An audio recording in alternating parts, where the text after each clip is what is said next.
பிதா குமாரன் பரிசுத்த ஆவியாரின் திருப்பெயராலே ஆமென். நாம் ஜெபிப்போம்.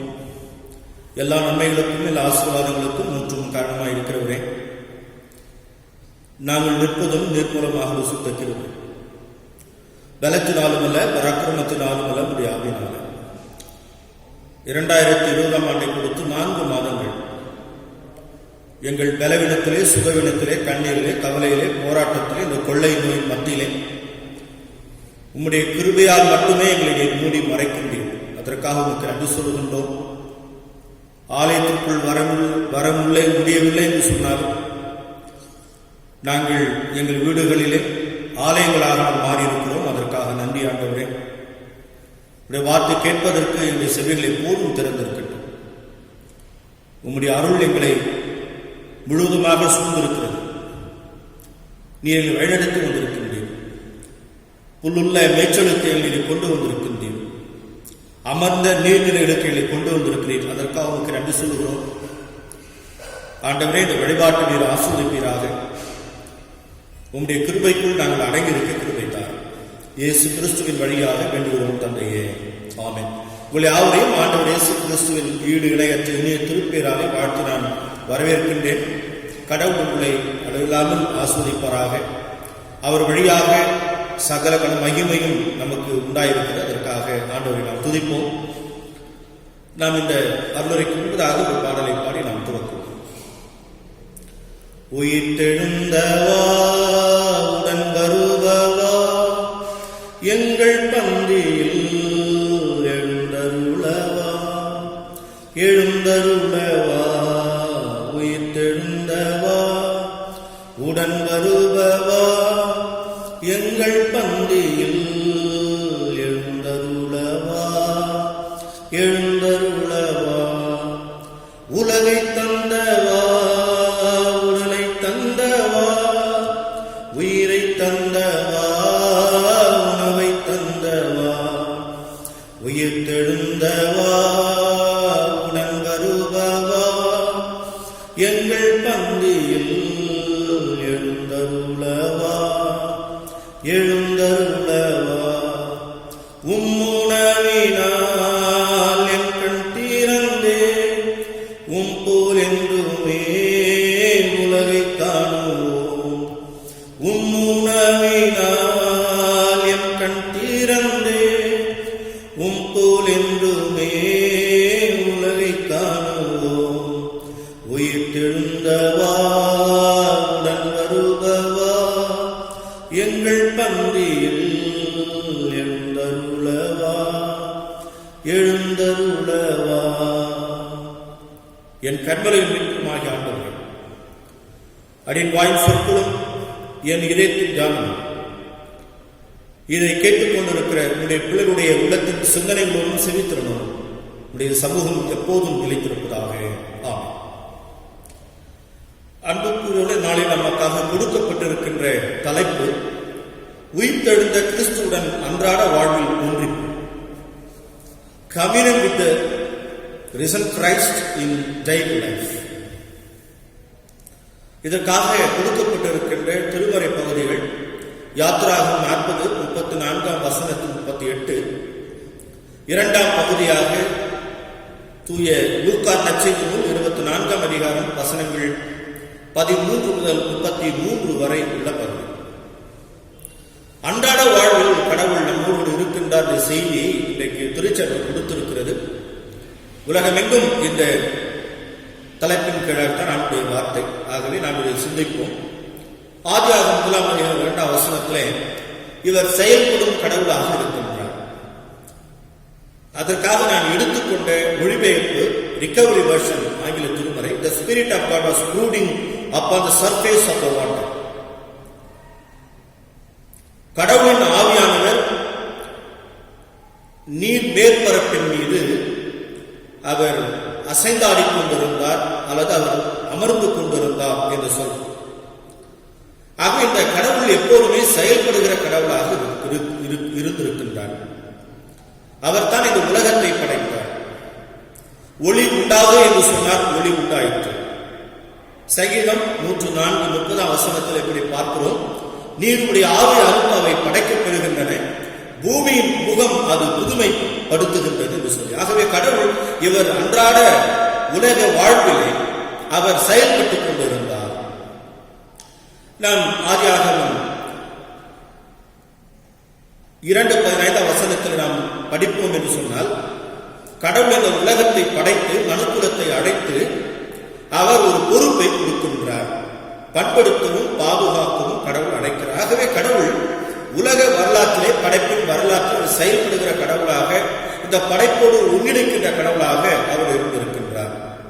யோபு 19:25 வசனத்திலே என் மீட்பர் உயிரோடு இருக்கிறார், அவர் கடைசி நாளில் பூமியின் மேல் நிற்பார் என்றும் நான் அறிந்திருக்கிறேன். ஆகவே மீட்பராக கடவுள் இந்த பூமியில் எப்போதும் உலாவுகின்றார் என்பதை யோபு நீதிமான் அங்கே குறிப்பதை நாம் இங்கே பார்க்கலாம். ஆகவே இந்த கடவுள் படைப்போடு கூட தன்னை ஒன்றிணைத்துக் கொண்டவர். அவர் படைப்போடு மட்டுமல்ல மனுக்குலத்தோடும் அவர் ஒன்றிணைந்தவர். நான் முன்னால் சொன்னது போல பண்படுத்தவும் பாதுகாக்கவும்.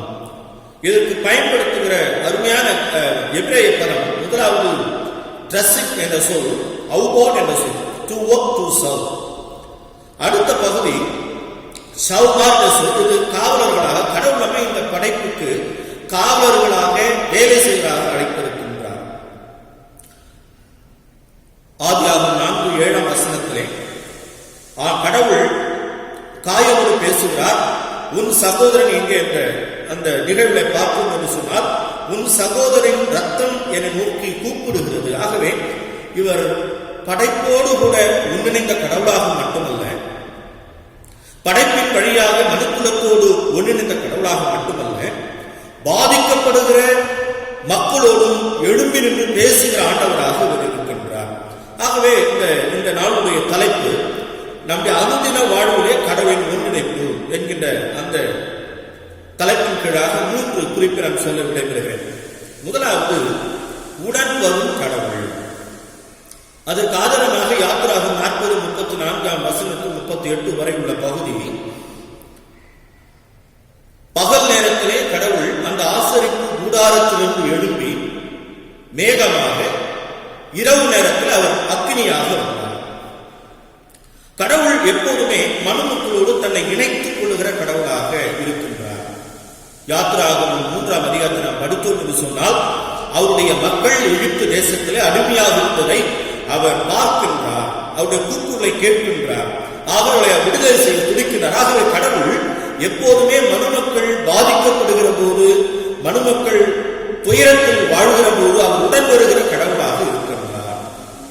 யாத்திராகமம் 13:21 வசனத்திலே அவர் பகல் நேரத்திலே மேகமாக மட்டுமல்ல, இரவு நேரத்திலே அக்னியாக மட்டுமல்ல, அவர் உணவாக வந்திருக்கின்றார். காலையிலே மன்னாவையும் மாலையிலே காடை கொடுத்த ஆண்டவராக இவர் இருக்கின்றார். யாத்திராகமம் 16:2 வசனத்திலே அவர் பகல் நேரத்திலே வெளிச்சமாக, பகல் நேரத்திலே மேகமாக மட்டுமல்ல, இரவு நேரத்தில் வெளிச்சமாக மட்டுமல்ல, அவர் மன்னாவாக வருகின்றார், அவர் இறைச்சியாக வருகின்றார். அது மட்டுமல்ல, யாத்திராகமம் 1:14 வசனத்தில் ஒரு வாழ்வு கசந்து போகிறது. எகிப்து தேசத்திலே அந்த கட்டிட தொழில் நிமித்தமாக, வெள்ளாண்மை நிமித்தமாக அவர்கள் துயரப்படுகிற போது ஒரு வாழ்வு கசந்து போன அந்த வாழ்வை அவர் ஆண்டவர் வனாந்தரத்தில் வழிநடத்தி வருகிற பொழுது அங்கே கசப்பான தண்ணீரை மதுரமாக மாற்றுகிற ஆண்டவராக இருக்கிறார். ஆகவே கடவுள் எப்போதுமே நம்முடன் வருகின்ற கடவுளாக இருக்கின்றார். அவர் எப்போதுமே நமக்கு வாழ்வளிக்கிற ஒருவராக இருக்கின்றார். ஆக நம்மை மண்ணினால் உருவாக்கி அவருடைய உயிர் மூச்சை கொடுக்கிறார். ஆகவே கடவுள் எப்போதுமே நம்முடைய அனுதின வாழ்விலே கடந்து வருகிறார் இருக்கின்றார். இன்றைக்கு கூட நாம் இந்த 2 மாதங்களாக கொள்ளை நோயினால் பயந்து கொண்டிருக்கிறோம். கடவுள் நமக்கு கிருபை அளிப்பதற்காக நம் உடன் வருகிற கடவுளாக இருக்கின்றார். இரண்டாவது குறிப்பாக இவர் உடன் நடந்து வருகிற கடவுள். அவர் எப்போதுமே மனுமக்களை நோக்கி ஒரு பயணத்தை துவக்குகின்றார். மக்கள் எங்கெல்லாம் அடிமைகளாக இருந்தார்களோ, ஆமோஸ் 9:7 எங்கெல்லாம் மக்கள் அடிமைகளாக இருந்தார்களோ அங்கெல்லாம் கடவுள் போய் அவர்களை விடுவித்திருக்கின்றார். இவர் இரண்டாவது குறிப்பாக உடன் வாழும் கடவுள். இவர் எப்போதுமே நம்மோடு கூட வாழுகிற கடவுளாக இருக்கின்றார். இங்கே அதற்கு ஆதாரமாக நான் எடுத்துக்கொண்ட பகுதி லூக்கா எழுதின நற்செய்தி 24:15 நாம் பார்க்கலாம். இந்த பகுதியிலே வருகின்ற ஒரு சில பெயர்கள், எம்மாவூர் என்கின்ற அந்த ஊர், அந்த ஊருக்கு பெயர் எப்படி என்று சொன்னால் தள்ளப்பட்ட, பிரிக்கப்பட்ட என்ற சொல் என்கின்ற பொருளுடையது. நாம் அதை மீண்டுமாக ஆழமாக நாம் பின் வருகிறது நாம் பார்க்கலாம். இரண்டாவது கிளையொப்பா என்று சொல்லப்பட்ட இங்கே நடந்து வந்த 2 சீடர்களும் 12 சீடர்கள் அல்ல, இயேசுவுக்கு இருந்த பல சீடர்கள் 2 பேர். ஒரு பெயர் கிளையொப்பா. அவருக்கு என்ன பொருள் என்று சொன்னால் புதுப்பிக்கின்றவர் என்பது பொருள். நம்ம எல்லாருக்கும் உயிர்த்த இயேசு உடன் வருகிறார். Jesus of Nazareth. அவர் நடந்து வருகிற போது நாசரேத்து இயேசு அங்கே கொலை செய்யப்பட்டார், உயிர்த்தெழுந்தார் என்று சொன்னார். அவரை காணவில்லை என்று அவர்கள் அங்கே அங்கலாய்ப்போடு பேசி வருகின்றார்கள். அதை மீண்டுமாக சொல்லுகிறார்.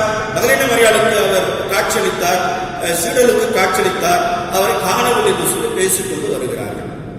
நாம் இயேசு என்ற பெயருக்கு ஜெகோவா இஸ் சால்வேஷன், யெகோவா கடவுள் மீட்பராக இருக்கிறார். ஆகவே இங்கு இருக்கிற அடையாள சொற்கள் எருசலேமிலிருந்து 11 கிலோமீட்டர் தூரத்தில் இருக்கின்ற எம்மாவூருக்கு சொல்லுகிறார். The city of God forward என்று சொன்னாங்க பயன்படுத்தப்படுகிறது. அதாவது இன்னும் நாம் சற்று பார்க்கும் என்று சொன்னால் எருசலேம் என்று சொன்னால் இரட்டிப்பான சமாதானம் என்பது பொருள். ஆகவே அன்புக்குரியவர்களே, இவர் உடன் வாழும் கடவுளாக இருக்கின்றார். இங்கே நாம் பார்த்தோம் என்று சொன்னால் லூக்கா 24:31 மறைக்கப்பட்ட கண்கள் 16 இயேசு உடன் வாழ்வோராக வருகின்றார். ஆகவே அவரை பார்க்க முடியாமல் இருக்கின்ற சீடருடைய கண்கள்.